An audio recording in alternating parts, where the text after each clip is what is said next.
Live from downtown Detroit, home of WDIV and Click on Detroit, Local 4 News at 6 starts now. The fallout from Warren's elected leaders voting themselves lifetime health care continues tonight with a whole lot of blame game to go around. On the mend, the man buried in a trench Monday is talking to Local 4 from his hospital bed. If you were with us this time 24 hours ago, you know the predicament Aaron White was in. Partially buried when a trench collapsed around him as he was working in a backyard on Detroit's east side. It was a rescue that lasted for hours. Tonight, we're hearing from the man at the center of all of it. Jason Colthorpe spoke to him today and is here with the story. Jason. Yeah, he was definitely weak when I talked to him by phone from his hospital bed as he recovers today. He says there's one thing that kept him going during that near 5-hour rescue. I would call it a freak accident. 50-year-old Aaron White talking to us today from the intensive care unit at St. John Hospital.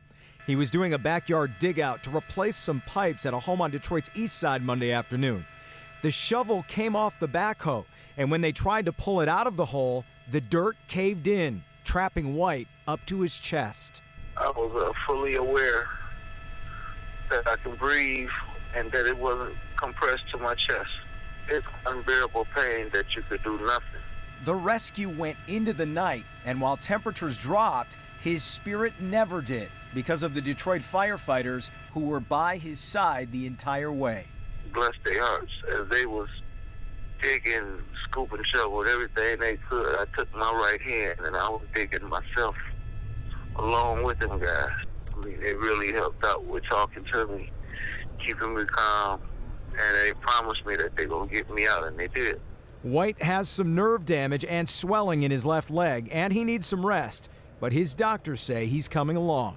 One thing you can do is have faith that you're going to make it out of there.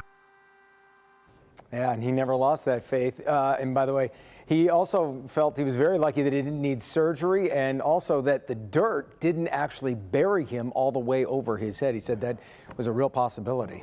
You see how deep that trench was when we see these pictures we got today. Yeah. Just curious, how long has he been in this line of work? Only about 10 years. And I said, obviously, I'm assuming this hasn't happened to you before, but any close calls, he said, never anything like this. And just all of a sudden, it goes from... We see these a couple of times a year, and they're very, very desperate. Surprisingly so, really, when you just think about being surrounded by dirt and you just can't move. Yeah, and you just don't, until you see some of those pictures, how deep down they are. So it's so dangerous. Yeah. Right, Jason. Well, we've been watching it for most of the day. Today, the third day of public hearings, the impeachment inquiry, with firsthand witnesses testifying they saw President Trump and his supporters pressuring Ukraine to investigate his political rivals. Lieutenant Colonel Alexander Vindman and Jennifer Williams, a top State Department advisor, testified first. They talked about the July phone call between President Trump and the president of Ukraine. Lieutenant Colonel Vindman said he heard what he considered an improper demand to investigate Joe Biden and the Democrats, while President Trump dismissed the hearing. Frankly, I couldn't believe what I was hearing. It was probably an element of shock that maybe in certain regards my worst fear of how our Ukraine policy could play out was playing out. What's going on is a disgrace, and it's an embarrassment to our nation. They are not done. Today's hearing is set to resume shortly. We do know tomorrow, Ambassador to the European Union Gordon Sondland is set to testify. Sondland changed his testimony to saying now that there was a quid pro quo with Ukraine. 2 police officers shot in Monroe are expected to be okay after responding to a fight at an apartment complex. It happened at the Washington Arms Apartments. We're told the officers were shot in the legs by a 40-year-old man. Police say the suspect got into a fight with a maintenance worker, and when police showed up, the suspect shot at them. Police shot back, injuring that suspect. A neighbor says the violence was unexpected, but they saw the man with a gun regularly. Very quiet, never really associate with nobody. He does carry a weapon, you know, so because he let this be seen in his holster. Well, right now, no other information about the suspect has been released. We're told he's in surgery at a hospital in Toledo. Both officers were also taken to a hospital in Monroe. The finger pointing is ramping up over Warren's former city council members voting themselves lifetime health care benefits. The new council members are promising to undo what was done. Mara McDonald live in Warren tonight. Mara, the former council voted themselves this perk back on September 10th quite hastily. Well, they did, Devin. And, you know, here essentially is where we're at. You've got former elected officials, some current elected officials, trying to convince the public that they didn't know what had been voted on all those weeks ago. All the former council members voted to give themselves this perk. Now, normally, a City of Warren employee has to work 25 years to get lifetime health care. This resolution would give it to council members who serve 8 years. It was a resolution introduced by Council Secretary Robert Bocamino, who former Council President Kelly Coligio is calling out tonight. In a statement, she says, quote, "I am currently out of state spending time with my family, and I just learned of the, quote, secret amendment to the health care resolution, which passed on 9/10. I would like to clarify that this was a deception perpetuated on myself by the author of the amendment, who I must assume was former Secretary Robert Bocamino, since he made the motion approving it, and other witting council members."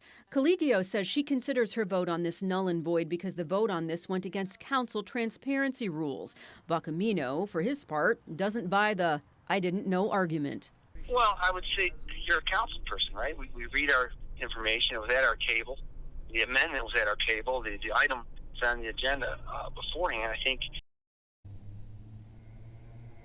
Back here live, after the November election, the City of Warren now has 6 new council members, and Council President Pat Green, the new council president, says he's going to do everything in his power to roll this back. We're live in Warren tonight. I'm Mara McDonald. Back to you. Well, that's a pretty good question, Mara. How do they go about reversing this now? Well, for starters, the council has to take it up at the next meeting. That's number one. The retirement board needs to take a look at this and likely not sign off on it. And Mayor Fouts says he is also on board with ending the perk. Yeah, we'll stay on it. All right, Mara. Kim. Okay, we're over here in the Weather Center with Ben. Now, boy, those clouds just kind of hung around all day today. Not a good look. I got the feeling that wasn't what you ordered. Not right? at all. No. We'll see. We'll see if we can do that. We will have some improvement as we get into tomorrow. But man, we started out pretty nicely on Monday with the sunshine and those milder temperatures. 4Live radar does have dry conditions right now. Some of us have seen a couple drops, and there's a couple hanging out down there in Hillsdale County, but there's a lot more across northern parts of Indiana and Ohio. That stays away from us. But the story tonight is going to be the fog. We'll stay with clouds through midnight, and then once we get past that 12 o'clock hour, that's where we're going to start looking for that fog to form. And it looks like it's going to be more of an issue in our north zone than anywhere else. So coming up, we'll talk timing of this, what impact it's going to have on your morning commute. And we need to talk about Thanksgiving week. There's a little bit of a mess that may show up as we head towards Turkey Day. More on that in just a few minutes. Don't forget to download our local forecasters app. It's got interactive radar, severe weather alerts, and a lot more. And it's completely redesigned. It is absolutely free in your app store by searching WDIV. Devin? All right, Ben.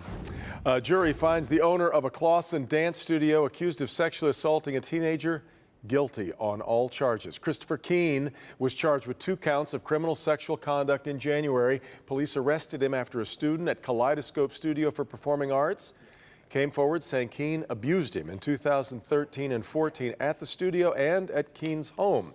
Police say there are 2 other victims, but they have not yet filed charges. Also in Clawson schools need a solution to declining enrollment, and it's looking to a neighboring school district as the possible solution. Larry Spruill is live with what the superintendent is saying about a merger with Troy that's been discussed for quite a while now. Hi, Larry. Hey, Kimberly. Good evening. Now, both the superintendent and parents tell me that the declining enrollment has been an issue for a while now, and they all saw the writing on the wall. So joining a nearby school district is simply just the best thing for everyone. The news of the future of Clawson schools spread quickly around the small town Tuesday. I think I'm really glad that they came to a conclusion. Amy Barnes has 2 kids in Clawson schools. She tells me she heard the school board voted on Monday to join with Troy Public Schools. It seems like if that's the best thing for the school district, then that's what we definitely have to do. Superintendent Tim Wilson tells me this was a tough decision, but it's the right move for the school district as a whole. Over the years going forward, we are projecting that decline in enrollment will continue. Wilson says the declining enrollment is forcing the district to make some tough decisions across the board. It is causing a financial hardship on the district. We're stable right now, but as we move forward, it's going to continue to cause issues. Like staff not getting competitive pay, he says the curriculum is suffering as well.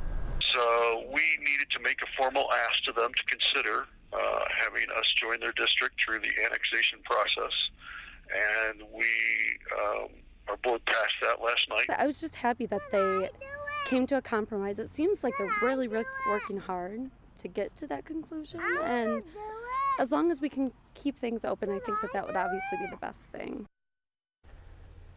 And the superintendent tells me he will make some recommendations, like he is asking that the students remain in their current school buildings. Also, he would like the teachers to keep their jobs. We're live in Clawson tonight. Larry Spruill, Local 4. All right, Larry, we'll see how it all pans out. Thank you. All right, still ahead on this Tuesday, the city whose deer problem is going to require yet another cull early next year. We'll have that. Plus, no one likes having blood drawn at the doctor's office, but it might turn out less painful depending on something that's all in your mind. Dr. McGeorge will be here to explain. And a pair of suspected shoplifters run from a Target store after being spotted. How that ended rather painfully for someone who had nothing to do with any of it. Next.